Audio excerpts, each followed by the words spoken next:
Everyone, welcome to my channel. Lunch पे बन रहा है आज गोभी की सब्जी। तो गोभी आलू की सब्जी बनाऊंगी। पता है मेरे पास मटर भी था और मैंने कल रात को मटर पनीर बना दिया, सारा मटर खत्म कर दिया। अभी मैं यही सोच रही थी कि थोड़ा भी मटर मैंने बचा लिया होता तो गोभी और मटर की सब्जी कितनी ज्यादा अच्छी लगती है।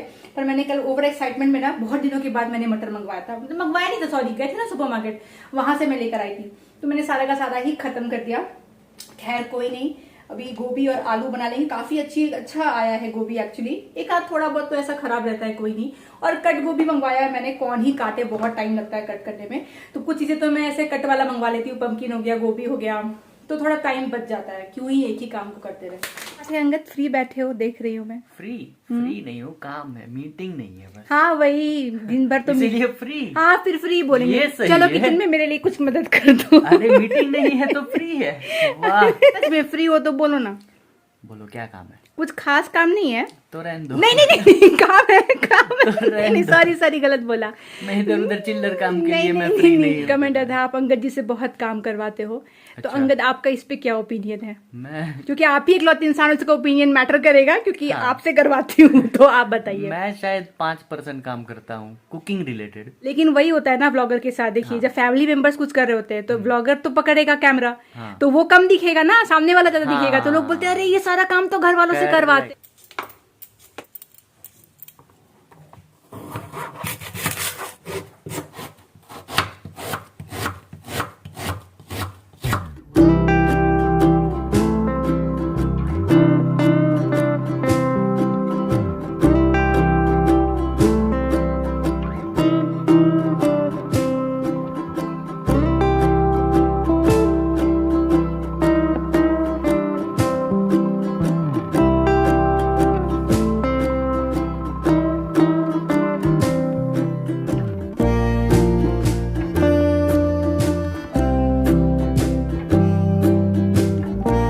घर में एक नया प्लांट का एडिशन हुआ है और ये एक्चुअली आया है नर्सरी लाइव से।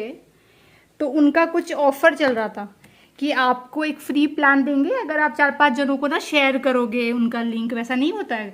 तो मेरी सिस्टर ने मुझे शेयर किया, तो मैंने भी कुछ लोगों को शेयर किया। फिर सिर्फ 99 रुपीज़ शिपिंग चार्जेस दे करके ये प्लांट आया, जो कि मुझे लग रहा है बाद में कि अगर मैं बाहर से भी खरीदती किसी नर्सरी से तो भी ये मुझे 100 रुपये का ही पड़ता, बिकॉज ये इतना छोटू सा है।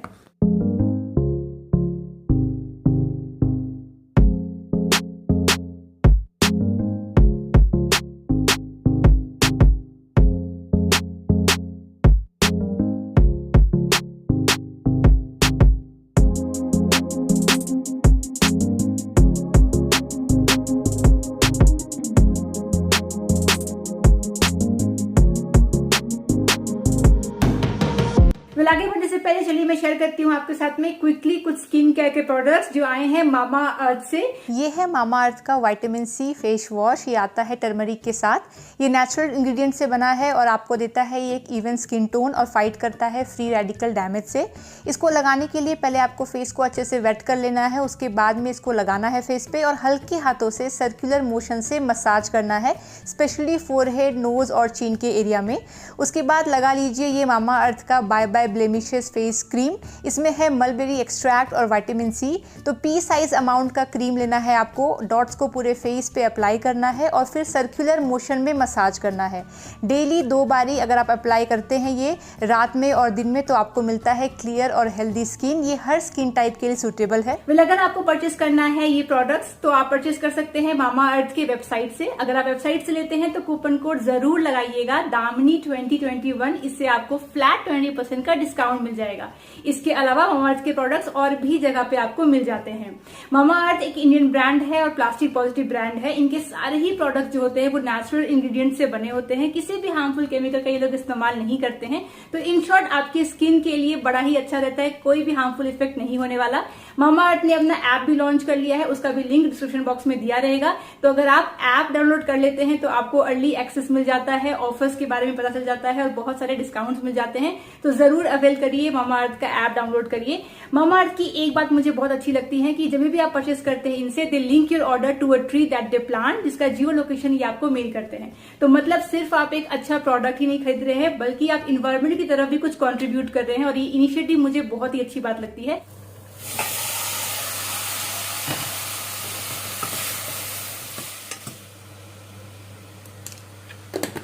ये नया नॉनस्टिक पैन हमने मंगवाया है, कल ही डिलीवर हुआ है। प्रेस्टीज वाला ही, पहले भी मेरे पास यही था तो ख़राब हो गया था कोटिंग, तो नया मंगवाया। सिर्फ ये वाला जो आया है ना, अब पता नहीं पिछले वाला भी था कि नहीं, पर मैं इस वाले के बारे में आपको बताती हूँ। ये ना डिश वॉशर सेफ़ आया है, जबकि नॉन स्टिक जो है डिश वॉशर में सेफ़ नहीं होता है, पर इसके पैकेट में लिखा हुआ था डिश वॉशर सेफ़। अब पहले वाला भी था कि नहीं पता वो तो, पर ये तो है। अभी मेरे घर में ना, मैं कितना भी चाहे हज़ारों रुपए का स्टील ले लूँ और कास्ट आयरन ले लूँ, हमारे घर में आपको एक नॉन स्टिक कढ़ाई और एक नॉन स्टिक पैन मिलने ही वाला है, इससे छुट्टी नहीं मिलने वाली। अभी नॉन स्टिक यूज़ करते हैं ना, तो जहाँ थोड़ी भी कोटिंग निकलने लगे, इमीडिएटली तवा या जो भी है आपका पैन वैन, उसको रिप्लेस कर दीजिए। एक बार कोटिंग निकलने लगती है फिर वो हार्मफुल हो जाता है ज़्यादा। तो मेरा क्या होता, पिछला वाला तवा था, उसकी कोटिंग हल्की हल्की ब्लैक ब्लैक निकलने लगी थी। जैसे ही वो थोड़ा भी निकलने लगता है, मैं एकदम ही रिप्लेस कर देती हूँ। फिर उसको रखिए मत की कोई बात नहीं, कि एक तो वैसे ही नॉनस्टिक अच्छा नहीं है, सबको पता है। उस पर भी अगर कोटिंग निकल रही है तो वो खाने में मिक्स हो जाती है और हार्मफुल हो जाता है। तो एटलीस्ट इतना तो हम लोग कर ही सकते हैं, रिप्लेस नहीं कर सकते हैं, कम्प्लीटली छोड़ नहीं सकते नॉनस्टिक को, कि रिप्लेस करते रहे टाइम टू टाइम। और आता है 800 900 1000 के रेंज में आता है, और आराम से 1 साल चल जाएगा। अगर आप रोज यूज करेंगे तो भी 1 साल चलता है। ओके, तो मैं यहाँ पे कुछ मन की बात शेयर करने के लिए आई हूँ। तो जिन लोगों में सुनने का पेशेंस नहीं है, किसी का पॉइंट ऑफ व्यू या किसी की बातें 3-4 मिनट, वो लोग 4-5 मिनट तो इस व्लॉग को आराम से स्किप कर दीजिए, वरना बाद में कमेंट आता है, डिस्क्लेमर देना पड़ता है, बाद में कमेंट आता है कि शोना बड़ा बोर करते हो आप, क्यों ज्ञान देते रहते हो। एनीवेज, तो मुझे बात करना था एक ऐसे टॉपिक के बारे में जो मैंने कभी भी नहीं बात की है अपने चैनल पे। आपने सुना होगा, अगर आप मुझे पहले से फॉलो कर रहे हैं, कि मैंने हमेशा जब भी इन लॉज वाला टॉपिक आया है ना, तो मैंने हमेशा एक डॉटर इन लॉ के पर्सपेक्टिव से चीजों को बताया है। पर इस बार जो मुझे किसी ने कुछ बताया, वो फर्स्ट टाइम शेयर किया किसी ने मेरे साथ। और ये जो लेडी थी, ये कोई यंग नहीं थी, ये कोई 30-40s वाली नहीं थी, ये ऑलरेडी एक मदर इन लॉ है। उन्होंने मेरा गुजरात वाला सीरीज देखा और उसके बाद आई इंस्टाग्राम पे, और उन्होंने कहा कि मैंने देखा तुम्हारा सीरीज और तुम बहुत अच्छे से जेल करते हो अपने इन लॉज के साथ में, पर काश मेरी बहू ऐसी होती, पर हमारा ऐसा नहीं है। तो उन्होंने कहा कि उनके हस्बैंड नहीं है, तो वो अपने बेटा और बहू के साथ में रहते हैं और कंप्लीटली डिपेंडेंट है बेटे और बहू में, और उनको बिल्कुल भी नहीं अच्छा लग रहा उनके साथ में रहना। तो मैंने जो उनको बोलना था खैर बोला। फिर मुझे इससे रियलाइज हुआ कि कभी भी मैंने इस पर्सपेक्टिव से आपसे बात नहीं की है। सिर्फ और सिर्फ एक पहलू की बात क्यों की जाए। मुझे आई एम श्योर बहुत सारे लेडी ऐसी भी देखती होंगी जो ओल्ड एज की होंगी। ये बीच में थोड़ा हार्श हो जाऊंगी, क्योंकि जब पॉइंट ऑफ व्यू बता रही होती हूँ तो मैं डिप्लोमेटिक नहीं होती हूँ, आपको पता है। हमारे कंट्री में क्या होता है ना, बेटे को इतना तवज्जो क्यों देते हैं पढ़ाने के लिए। अगर घर में एक बेटा है एक बेटी है, तो मोस्टली केसेस में क्या होता है हमारी कंट्री में, कि बेटे पे ज्यादा ध्यान देते हैं, उसके एजुकेशन के लिए लोन भी लिया जाता है, उसको एकदम अच्छी जगह पे पढ़ाया जाता है। आपको क्या लगता है मेजॉरिटी ऑफ पेरेंट्स ये क्यों करते हैं? क्या इसीलिए करते हैं कि उनका बेटा को अच्छा फ्यूचर मिले? ये फैक्ट नहीं है। बहुत ही कम परसेंटेज ऑफ पेरेंट्स ऐसे होंगे जो अपने बेटों पे जो खर्चा करते हैं, बेटों को जो बढ़िया एजुकेशन देते हैं, वो इस पर्पज से देते हैं कि मेरा बेटा एक अच्छी जिंदगी जिएगा, बेटे की आने वाली जो उसकी जो फैमिली होगी, उसकी वाइफ होगी, उसके बच्चे होंगे, वो खुश रहेंगे, वो बेटर लाइफ जिएंगे। नहीं, ऐसा बहुत ही कम पेरेंट्स सोचते हैं। मेजॉरिटी ऑफ पेरेंट्स इंडिया में जो अपने बेटे के पीछे इतना खर्चा करते हैं, वो इसीलिए करते हैं क्योंकि उन्होंने देख रखा है कि ये जो मेरा बेटा है, ये मेरे बुढ़ापे का एटीएम है, ये बुढ़ापे में मेरी केयर करेगा। अब किसी भी बेटे के पेरेंट्स से पूछ लीजिए, उसके जुबान पे यही बात रहेगा कि अरे यही तो बुढ़ापे का हमारा सहारा है। तो मतलब पहले से ही सोच लेते हैं कि उनको बुढ़ापे में सहारे की तो जरूरत पड़नी ही पड़नी है, पैसे भी बेटा देगा, सेवा भी बेटा करेगा। पर वो ये भूल जाते हैं कि जिस बेटे के लिए वो इतना अभी कर रहे हैं, फ्यूचर में वो बेटा क्या बनने वाला है, फ्यूचर में कैसी संगत में रहने वाला है, फ्यूचर में क्या वो मेरे लिए सच में इतना कुछ करने वाला है जो मेरी आज की एक्सपेक्टेशन है। सब कुछ लुटा देते हैं, जमीन बेच के बेटे को पढ़ा देते हैं कि बेटा कुछ बन जाए, मेरा ख्याल रखे। और वहीं जहां पे फिर बेटा या बहू नहीं ख्याल रखते हैं, या इन्हीं केस आप खुश नहीं हो उसके साथ, बट पेरेंट्स के पास कोई फाइनेंशियल इंडिपेंडेंस ही नहीं बचती है, तो वो जबरदस्ती उन पे ही डिपेंड करेंगे। बच्चा जब आप पैदा करते हो तो वो आपका डिसीजन होता है, राइट? आपने विलिंगली उस बच्चे को इस दुनिया में आप लाए, तो आपकी पूरी जिम्मेदारी बनती है कि ठीक है, मैं उसको पढ़ा दूं, लिखा दूं, उसका केयर कर दूं, उसको एक अच्छा इंसान बना दूं। पर उस बच्चे की आपकी तरफ में एक्चुअली जिम्मेदारी बनती है या नहीं बनती है, वो कम्प्लीटली उस पर डिपेंड करता है। ये कोई लिखा हुआ बात नहीं है कि वो केयर करेगा ही करेगा। कुछ लोग नहीं निकलते, अब निकल जाते हैं, वैसे उनको नहीं केयर होता है। पर आप उसको थोप नहीं सकते इस चीज के लिए, आप समझ रहे हैं? आपने उसको पढ़ाया लिखाया क्योंकि आपका फैसला था उसको दुनिया में लाने का। वो आपका क्या केयर करता है, कैसा कल होकर के बनता है, वो कम्प्लीटली उसके ऊपर है। आप उस पर रिलाई नहीं कर सकते हैं डे वन से। तो मेरा ये कहना है कि अभी से अभी स्टार्टिंग से ही आप ये ध्यान में रखिए, ठीक है, बच्चे को अच्छी एजुकेशन देनी है वो तो बिल्कुल सही बात है, देनी ही चाहिए, लेकिन अपनी फाइनेंशियल इंडिपेंडेंस भी रखिए, सब कुछ मत लुटाइए उसके पीछे। वो 2 जनरेशन और लगेंगे हमारी कंट्री में, ये इतनी जल्दी जाने वाला नहीं है, क्योंकि अभी भी लोग उसी कॉन्सेप्ट में जीते हैं। मेरे जनरेशन, हमारे जनरेशन के भी मैं कई लोगों को जानती हूँ जो एकदम ही लुट रहे हैं बच्चे के पीछे, मतलब खुद का करियर छोड़ दिया बच्चा पालने में, बाद में भगवान ना करे अगर वो बंदा गलत निकला बच्चा तो कहीं के नहीं रहेंगे। समय है अभी भी बिलो 40 वालों के लिए या फिर मिड 40 वालों के लिए, प्लान योर फाइनेंसेस। हाँ, एक बात और, मेरा जो ये गुजरात सीरीज देख करके आप लोग कमेंट करते हो या इंस्टा पे मुझे बोलते हो कि शोना एज अ बहू तुम बहुत अच्छी हो, या एज अ सास तुम्हारी सास बहुत अच्छी है, जो उस आंटी ने बोला कि तुम बहुत अच्छी हो, तो मैं ये नहीं बोल रही हूँ कि हम लोग अच्छे नहीं है, पर आप थोड़ा सा लॉजिकली सोचिए, अच्छे क्यों नहीं रहेंगे।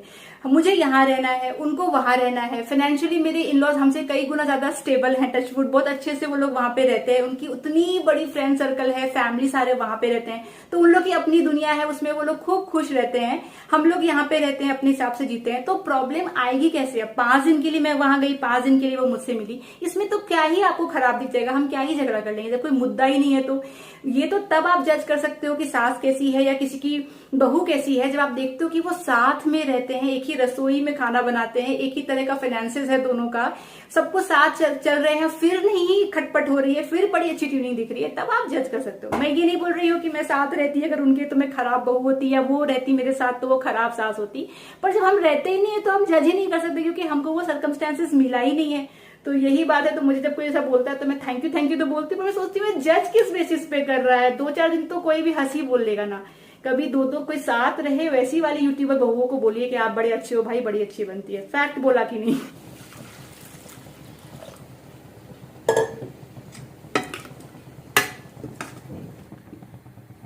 ये हमने मंगवाया है अमेजोन से, ये है वाटर सॉफ्टनर। बहुत दिन से प्लान था कि एक वाटर सॉफ्टनर मंगवाया जाए, और फाइनली अंगद ने ये वाला मंगवाया, और ये खुद ही इंस्टॉल करने की ट्राई कर रहे हैं हम लोग। तो देखते हैं कैसा रहता है। बहुत टाइम से सोच रहे थे, क्योंकि बैंगलोर का थोड़ा हार्ड वाटर है ना। तो ये जो हमारा शावर हेड है, इसमें हम लोग इंस्टॉल करेंगे, तो क्योंकि हेयर वॉश करते हैं तो इसी से करते हैं, तो इसमें लग जाएगा तो बालों के लिए अच्छा रहेगा। देखते हैं, लग जाए बस। कितने का आया अंगद ये? 1600 या 1800 का। अच्छा, तो बहुत ही अफोर्डेबल प्राइस में, क्योंकि जो पूरे बाथरूम के लिए आता है ना वो 6000-7000 का जितना आता है, नहीं तो कॉस्टली है, और वो बहुत बड़े साइज का होता है, तो आपका काफी फिर इसमें तो अटेगा भी नहीं वो, हाँ, फिर बाहर प्रोट्रूड करेगा, वो दिखने में भी अजीब सा लगेगा। तो आई होप ये थोड़ा काम करे, और बाल कि ये कैसे खुलेगा वो देखना है। इसकी मदद से हम लोग खोलने का ट्राई करेंगे पाना।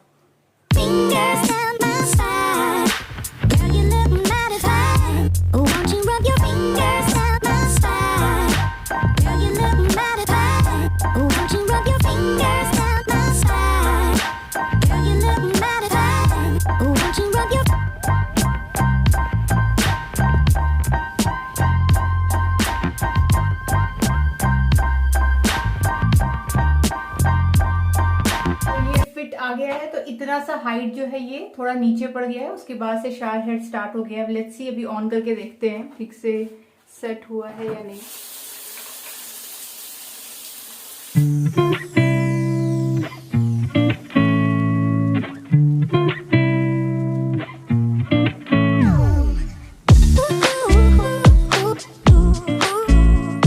इसको कहते हैं मलिगे इडली। ये मैंने फर्स्ट टाइम मंगवाया है ट्राई करने के लिए। इससे पहले मैंने तट्टे इडली खाया है, नॉर्मल इडली खाया है, ये वाला नहीं खाया है। और ये है नीर डोसा, और साथ में रवा इडली, 2 टाइप की चटनी, और ये है सागू। तो जो रवा इडली है उसके साथ सांबार नहीं मिलता है, उसके साथ में सागू मिलता है। मुझे बहुत टेस्टी लगता है ये जो मंगवाया है। ये हो जाएगा शाम का रिफ्रेशमेंट कम डिनर, तो आज यही खा लेंगे हम लोग। वैसे भी 7 बज गए हैं। बाहर इतना मस्त ब्लू हो गया है ना स्काई, और यहाँ पे जो आप थोड़ा सा धुआं देख रहे हैं ना, वो बादल नहीं है एक्चुअली। सोसाइटी में वो मच्छर के लिए और कीड़ों के लिए जो स्प्रे करते हैं ना, वो स्प्रे हुआ है। और मैं ना बैल्कनी का लाइट बिल्कुल ऑन नहीं करती हूँ, ना तो सीरीज करती हूँ ना ऊपर का करती हूँ, कि इतने कीड़े आ जाते हैं ना बैल्कनी में अब। और कीड़ों से भी ज़्यादा ना मधुमक्खी आ जाती है। हमारे घर के जस्ट लेफ्ट साइड वाला एक घर है ना, उनके बैल्कनी में मधुमक्खी ने छाता बना दिया है, मतलब घर बना दिया, और वो लोग गए हुए हैं होम टाउन, तो वो क्लीन भी नहीं हो सकता है। इस वजह से इतनी मधुमक्खी आती है ना कि जितने देर में पौधों को पानी देने के लिए जाती हूँ या ये सब डस्टिंग करने जाती हूँ, उतने में ही हालत ख़राब हो जाती है। अब पता नहीं वो कब साफ़ होगा और कब बैल्कनी में बैठ सकेंगे, तो एकदम ही बंद रखते हैं हम लोग। आज डिनर से तो छुट्टी है क्योंकि बहुत ही अर्ली हमने कर लिया है डिनर और अंगद की मीटिंग है, तो मैं देख रही हूँ ये हॉरर मूवी। इसका नाम है आफ्टर मैथ। तो 2 घंटे की मीटिंग रहेगी अंगद की, 2 घंटे में मूवी खत्म हो जाएगा। नेटफ्लिक्स पे देख रही हूँ एंड होपफुली अच्छी मूवी हो। बहुत दिनों के बाद कुछ हॉरर मुझे मिला है।